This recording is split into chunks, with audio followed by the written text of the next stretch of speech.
오늘의 설교의 제목은 나는 누구인가입니다. 자아 정체성이기도 하지요. 내가 누구인가? 내가 생각하는 나는 도대체 어떠한 사람인가? 이 의식을 어떻게 갖느냐는 우리가 살아가는 이 땅에서 너무나 중요한 역할을 합니다. 맘모스가 끝까지 자신이 맘모스인 것을 깨닫지 못하고 주머니 쥐인 것으로 알았다면 그는 계속 잘못된 마음과 행동을 보였을 것입니다. 사람도 마찬가지입니다. 아무리 어떤 사람이 사회적으로 인정받는 좋은 평가를 받는다고 할지라도 그 마음의 자아 정체성이 낮다면 그 사람은 자신감 없이 이 땅을 살아가게 됩니다. 사람들과의 관계 속에서도 어려움을 갖게 되고 또한 위기 상황 속에서도 그 어려움을 해결하기가 힘들게 됩니다. 반대로 외모나 스펙이나 사회적인 평가가 낮을지라도 자아 정체성이 높다면 그 사람은 자신감을 가지고 사람들을 대하고 어려움들을 온전하게 대처하는 경우를 볼 수 있습니다. 나는 누구인가? 자아 정체성은 참으로 중요한데 오늘 말씀을 통하여 믿는 이로서 어떻게 나를 바라보아야 하는지를 살펴보도록 하겠습니다. 사도 바울은 복음을 전파하고 교회를 세우는데 성경에서 크나큰 중차대한 역할을 했던 사람입니다. 하지만 그의 복음 전파는 굉장히 어려웠어요. 많은 사람들이 대적을 하고 또 고소, 고발까지 했습니다. 그는 총 5번의 법정에 섰는데요. 오늘 본문의 말씀은 5번째의 법정을 보여주고 있습니다. 사도행전 26장 2절에서 사도 바울의 변론이 시작됩니다. 아그리빠 왕이여, 유대인이 고발하는 모든 일을 오늘 당신 앞에서 변명하게 된 것을 다행히 여깁니다. 여기서 다행히라는 헬라어 마카리우스는 행복하고 복되다라는 뜻을 지니고 있습니다. 이 아그리빠 왕의 앞에서 변증하는 것이 왜 행복하고 복될까요? 그 이유가 이어 3절에 나타납니다. 그것은 당신이, 이 아그리빠 왕이 유대인의 모든 풍속과 문제를 잘 아는 유대인으로서의 모습이 있기 때문입니다. 그러므로 내가 하는 말, 나 바울의 변론을 귀담아 잘 이해할 수 있기 때문입니다 라는 뜻이 되는 것이죠. 사도 바울의 고발의 내용은 잘못된 교리를 전파한다는 것이었습니다.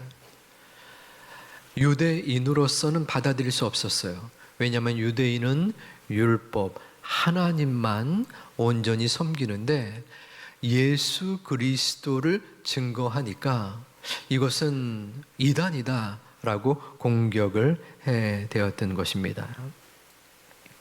하지만 바울은 자신의 모습, 그 모습 속에서 이 아그리빠 왕이 유대 종교를 잘 이해하기 때문에 감사히 여기며 행운처럼 받아들여지는 것입니다. 하지만 이것은 표면적인 이유입니다. 내가 하는 말을 이해할 수 있는 가능성이 높기 때문에 행운이기도 하지만 그보다는 이 아그리빠 왕과 그 주변의 사람들에게 복음을 전할 수 있는 것이 복되다라는 뜻이 담겨져 있습니다. 자신의 변론의 내용 중에서 자연스럽게 복음이 증거될 수 있다는 것입니다. 굉장히 대담한 것이죠. 목숨을 잃을 수도 있는 그러한 위기 속에서도 복음 전파에 생명을 걸었던 바울의 모습을 볼 수 있습니다. 4절에서는 본격적으로 자신을 변론하게 됩니다. 내가 처음부터 내 민족과 더불어 예루살렘에서 젊었을 때 생활한 상황을 유대인이 다 아는 바라. 왜 처음에 갑자기 젊었을 때 얘기를 할까요? 내가 예루살렘에 살지 않았냐라는 것입니다. 바울은 이방 성읍 다소에서 있었는데 성장 과정은 예루살렘이었습니다. 당시에 예루살렘은 아무나 사는 데가 아니었습니다. 평양을 여러분들이 가보지는 못하셨을 것 같습니다. 그런데 평양은 아무나 사는 곳이 아니라고 해요. 공산당원, 1등 당원만 그곳에 거주할 수 있다는 것입니다. 마찬가지로 이 예루살렘에서는 유대의 전통과 율법을 온전하게 지키는 자들만이 사는 것입니다. 그것을 지금 바울은 이야기하고 있는 것이에요. 야, 너희들 봐라. 내가 잘못된 교리를 전하는 게 아니야. 이 교리는 새로운 것이 아니라 모세 이전부터 언약의 성취를 증거하는 것이야. 내 이전에 나는 유대인의 율법과 전통을 누구보다도 잘 지켰던 자이지 않냐. 너희들과 똑같은 신앙적 뿌리를 지닌 존재야 라고 지금 유대인들에게 이야기하는 것입니다. 요즘 말로 따지면 우리가 남이가? 라는 것입니다. 제발 나를 공격하지 말아라 라고 지금 이야기하는 것이죠. 다시 말하여 나 바울은 율법적으로 흠이 없는 사람이다 라고 강력하게 이야기를 하고 있습니다. 율법적으로 흠이 없는 바울은 그리스도인들을 잡으려고 했고 또한 그들을 죽이는데 찬성을 했습니다. 그랬던 바울이 예수님을 만난 후 변화했습니다. 본문 13절 말씀에 보면은 왕이여 정오가 되어 길에서 보니 하늘로부터 해보다 더 밝은 빛이 비추었다라고 합니다. 이 팔레스타인의 정오는 너무나 무더워서 바깥 출입을 제대로 할 수 없는 상황이었습니다. 그런데 이 다메섹에 바울이 갔다는 것은 얼마만큼 그리스도인들을 증오하고 유대교의 헌신이었다라는 것을 보여주고 있는 것입니다. 그런데 태양보다 밝은 빛이 자신을 비췄다는 것입니다. 그것은 태양빛과 비교할 수 없을 만큼 빛나는 여호와의 영광의 빛이었습니다. 본문 14절에서 예수님은 그에게 음성으로 찾아오십니다. 사울아, 사울아, 내가 어찌하여 나를 박해하느냐. 이것은 얼핏 들으면 원망과 책망의 소리처럼 들리기도 합니다. 그 뒤에 문구를 살펴보아야 합니다. 가시채를 뒷발질하기가 내게 고생이니라. 이 가시채는 쇠꼬챙이를 말합니다. 나무 꼬챙이지요. 정확히 말하면 나무 막대기 한 2m 정도 되는 막대기 끝에다가 뾰족한 쇠나 뼈를 박아서 사용하는 것입니다. 어떤 사용처가 될까요? 이 소가 말을 안 듣거나 소를 옮길 때, 소를 길들일 때에 이 쇠 꼬챙이를, 나무 꼬챙이를 찌르는 것입니다. 그러면 이 소가 반항할 수 있잖아요. 그리고 힘들 수 있잖아요. 그래서 뒷발질을 하면 어떻게 될까요? 뒷발질을 이렇게 해봅시다. 그러면 그 나무 꼬챙이에 몸이 찔리고 또한 고통을 당하고 피가 철철철 흐르게 될 것입니다. 자, 이 말씀은 사도 바울의 그 전에는 사울이었죠. 사울의 잘못된 헛된 열심을 하나님 주님께서는 안쓰러운 마음으로 지금 보듬어 주시는 것입니다. 야, 네가 이 가시체를 뒷발질하는 소처럼 말도 안 되는 그 유대교의 교리를 가지고 주님을 온전히 믿고자 하는 저 백성들을 왜 괴롭히려고 하느냐.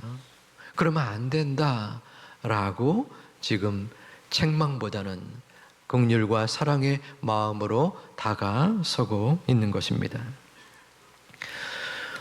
바울은 자신에게 사랑으로 다가온 주님을 바라보며 여쭈었습니다. 주여, 뉘시 오니까. 주님은 응답하셨습니다. 나는 내가 박해하는 예수니라. 바울은 깜짝 놀랐습니다. 왜냐하면 그의 머릿속에는 예수라는 분이 십자가에서 죽으시고 무덤에 갇혀 있기 때문이었습니다. 그런데 예수의 부활을 증거하는 잘못된 자들이 허황된 교리로 예수께서 부활하셨다라고 퍼뜨리는 상황이었습니다. 그래서 그들을 잡으려고 이 다메섹에 온 것입니다.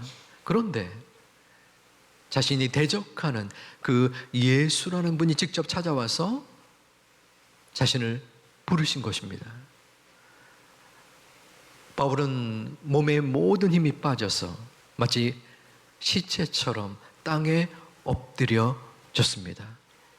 바로 주님을 인격적으로 만나는 순간이 된 것입니다. 나는 누구인가? 나는 어떠한 사람인가? 주님께서 오늘 말씀을 통하여 주시는 첫 번째 정체성은 바로 주님의 부르심을 받은 자입니다. 나는 주님의 부르심을 받은 자입니다. 한번 따라서 해보겠습니다. 시작.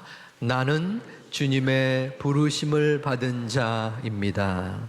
한 번 더 할까요? 나는 주님의 부르심을 받은 자입니다.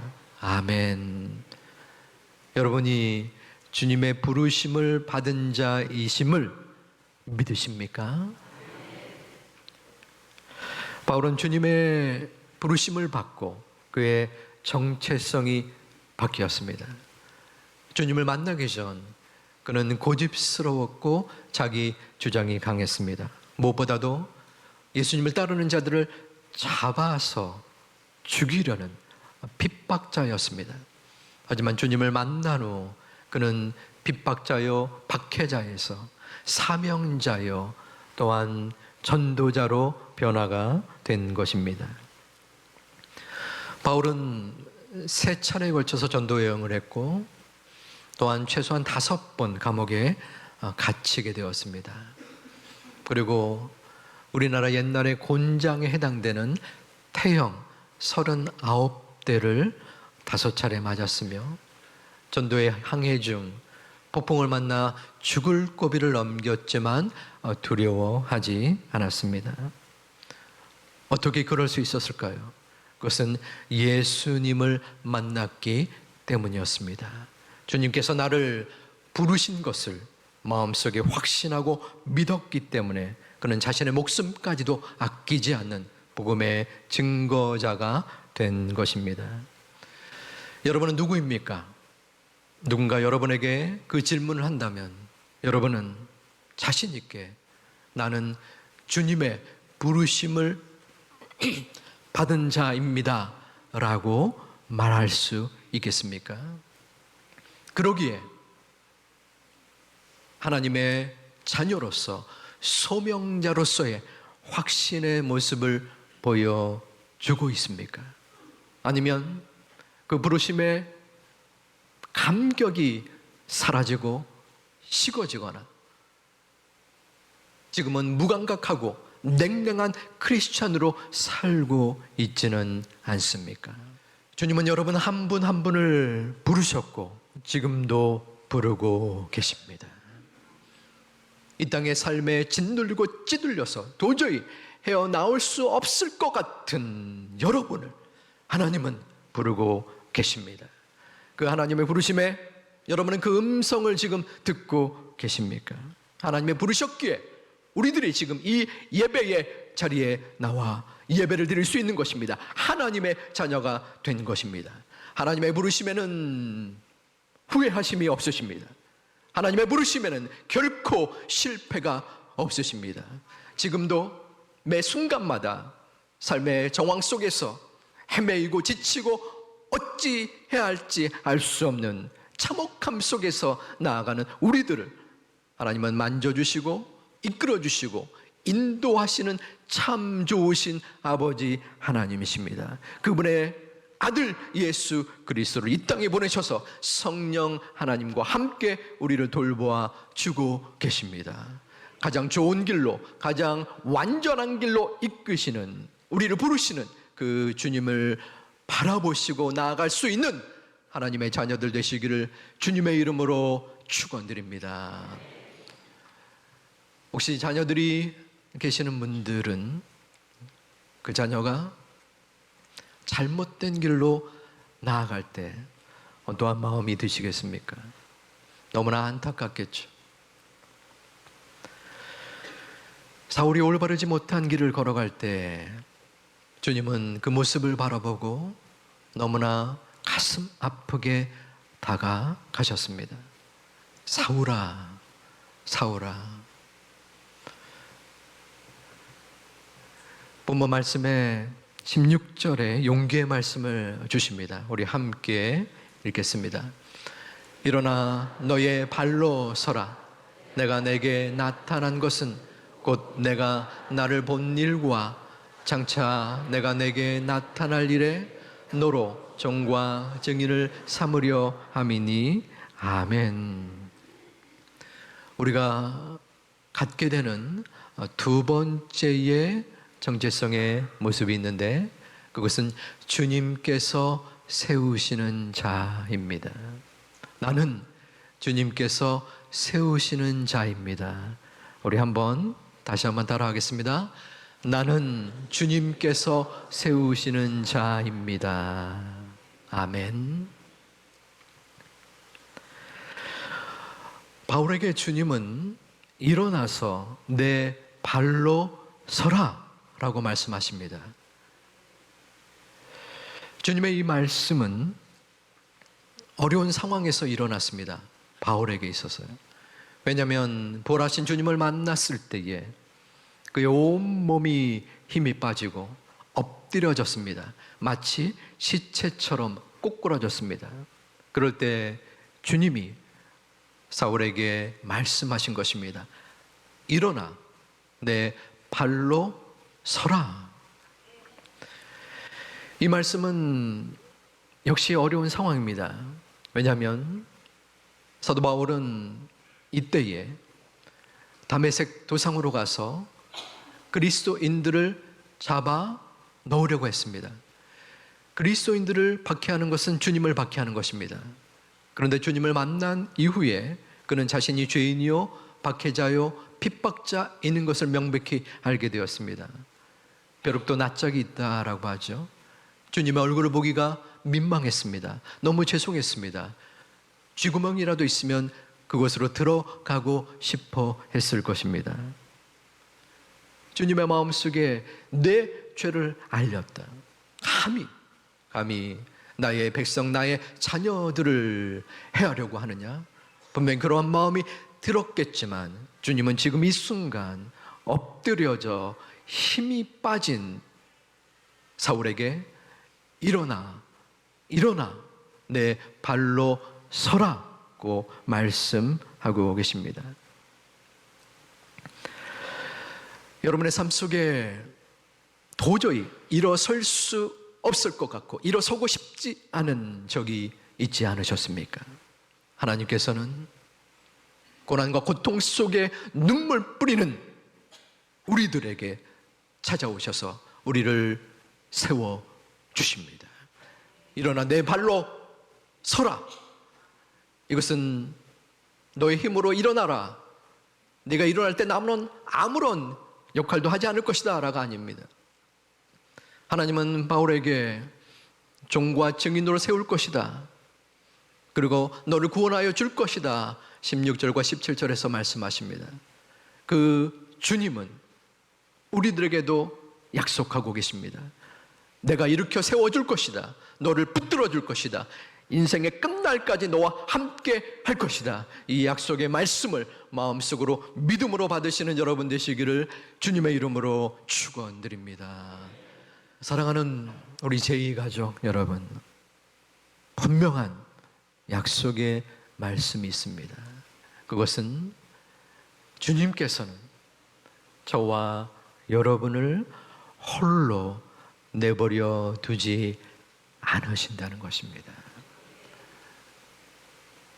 낙심과 낭망 속에 얽매여서 도저히 헤어나올 수 없는 절박한 심경과 환경 속에서도 주님은 우리를 매만져 주시고 우리를 위하여 기도해 주시고 우리를 보듬어 사랑하시는 하나님이 바로 우리의 주님이십니다. 그러기에 우리는 다시 일어서야 합니다. 일어설 수 있습니다. 분명히 일어날 것입니다. 주님이 나와 함께 하심으로 우리는 회복되고 치유받는 것입니다. 그것이 바로 약속입니다. 우리의 힘이 아닙니다. 우리의 능력이 아닙니다. 우리의 생각이 아닙니다. 우리의 모든 노력이 아니라 바로 주님께서, 우리를 세우시는 주님께서 우리와 함께 하시기 때문에 그분을 의지하고 나갈 때 주님이 우리를 이끌어 주시는 것입니다. 그것이 바로 믿음의 약속의 자녀인 것입니다. 우리는 그 약속을 바라보며 살아가는 존재입니다. 10억, 20억, 돈이 많으면 많을수록 좋겠죠. 남들이 부러워하는 사회적 지위와 평안함이 있으면 좋을 겁니다. 성공이 결코 나쁜 것이 아닙니다. 많은 영향력을 줘서 이 땅의 많은 사람들에게 주의 영광과 복음을 증거할 수 있는 도구가 되어야 합니다. 하지만 더 중요한 것은 주님의 약속입니다. 너를 세워 주릴 것이다. 너와 함께 할 것이다. 그러니 일어나 내 발로 서라. 주님께서는 연약하여 도저히 일어설 수 없을 것 같은 우리의 두 발에 힘을 불어 넣어 주십니다. 나의 힘이 아닙니다. 결코 내가 생각한 나의 방법이 아닙니다. 주님께서 우리의 두 발과 두 손과 우리의 영혼과 마음을 붙잡아 세워 주실 것입니다. 그 주님을 마음속에 품고 이 땅에서 살아가는 내 성경적인 자아 정체성, 나는 주님께서 부르신 자이다, 나는 주님께서 세우신 자이다, 이 약속의 말씀을 마음에 품고 믿음으로 나아갈 수 있는 이번 한 주 그리고 올 한 해가 되시기를 주님의 이름으로 축원드립니다. 축복합니다.